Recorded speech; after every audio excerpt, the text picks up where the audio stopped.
8 exemples d'analogies en hermétique du réel. Article 2. Dans la mesure où j'essaie de comprendre les analogies qui se présentent à moi tous les jours, j'ai décidé de publier régulièrement des exemples pour vous faciliter la compréhension de celles qui se présentent forcément devant vous. En effet, la loi de correspondance et d'analogie nous explique bien que le céleste et le terrestre sont en constante interaction pour nous faire évoluer.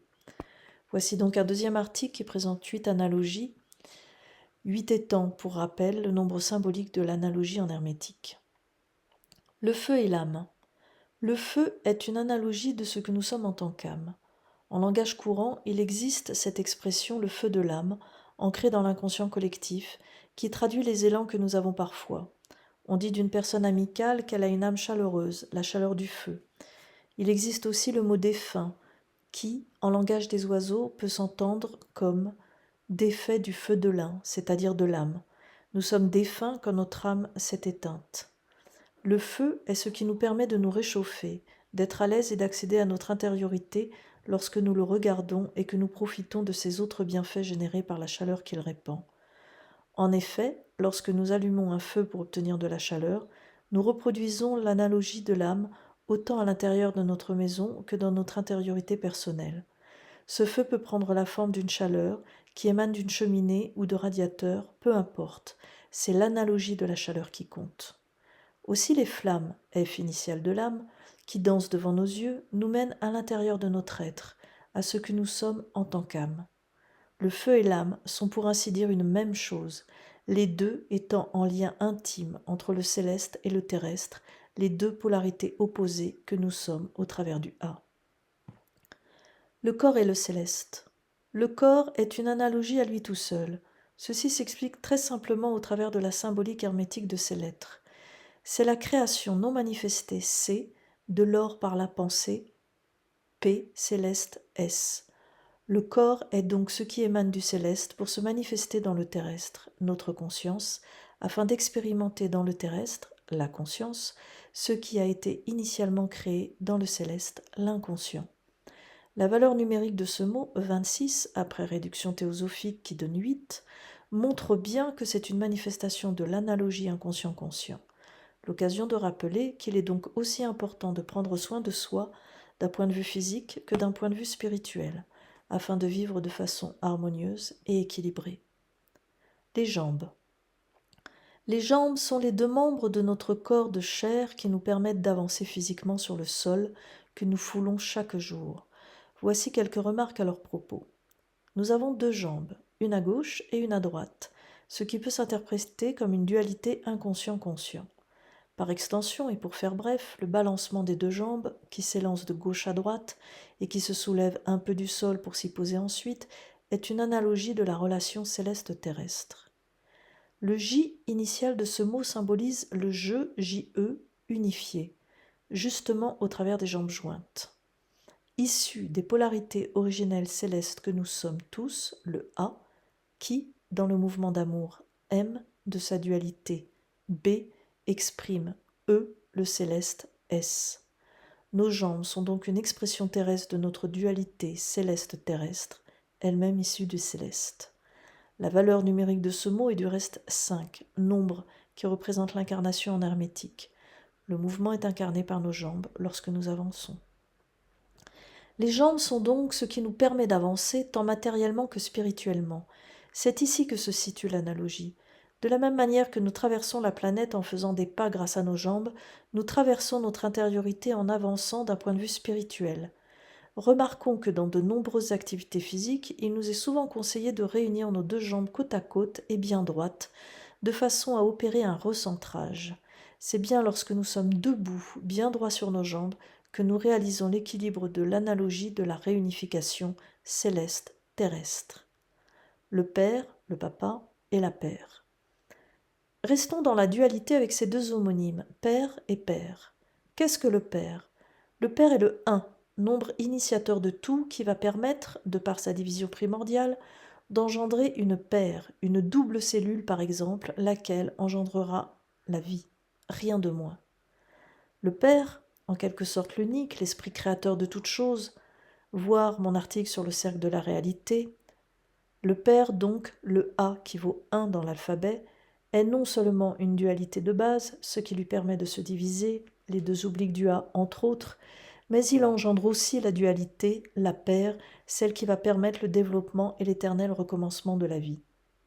Par ailleurs, et comme par hasard, lequel n'existe pas, nous parlons de nombres pairs et impairs, ce qui sous-entend que leur fonction a toujours à voir avec la dualité qu'ils créent, car les nombres précèdent les lettres dans la création et sont à l'origine de tout.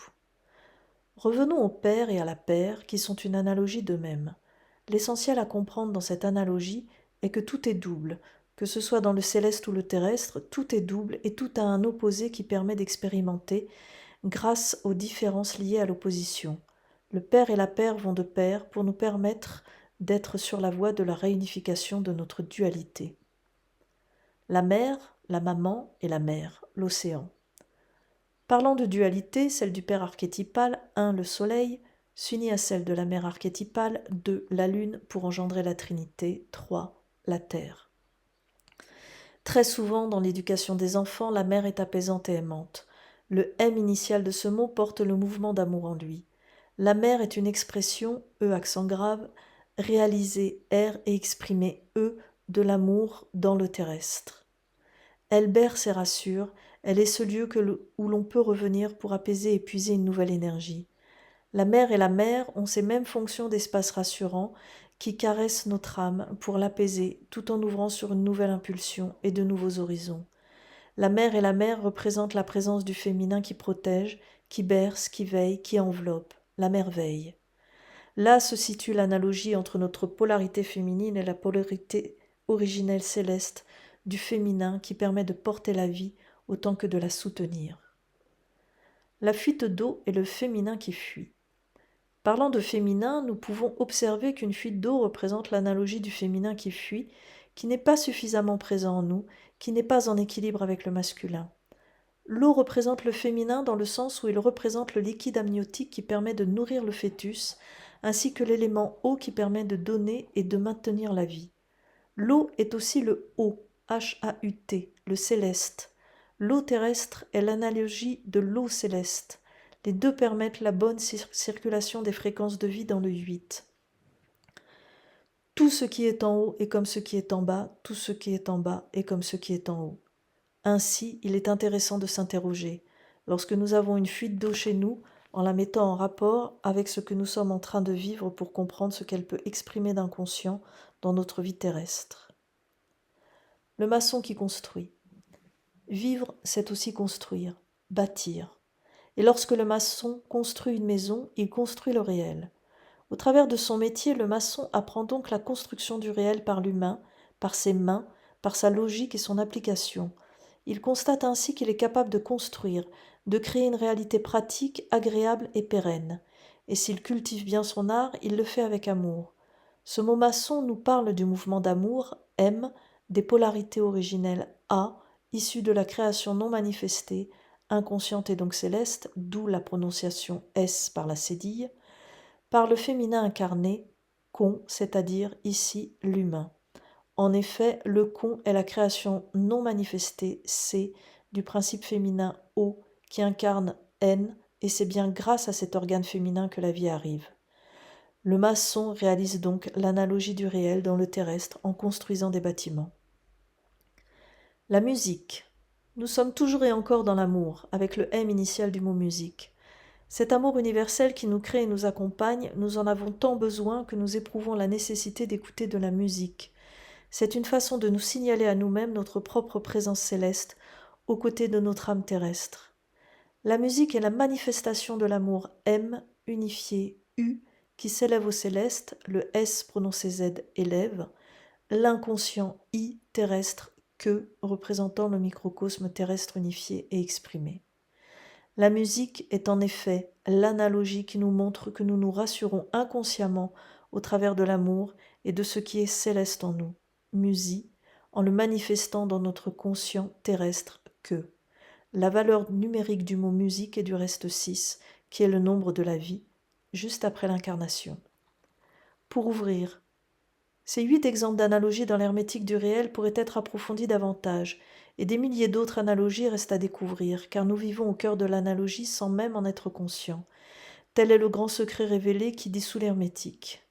Le langage des oiseaux est là pour nous aider à les comprendre. En le pratiquant régulièrement, vous réaliserez que tout suit une logique implacable et juste.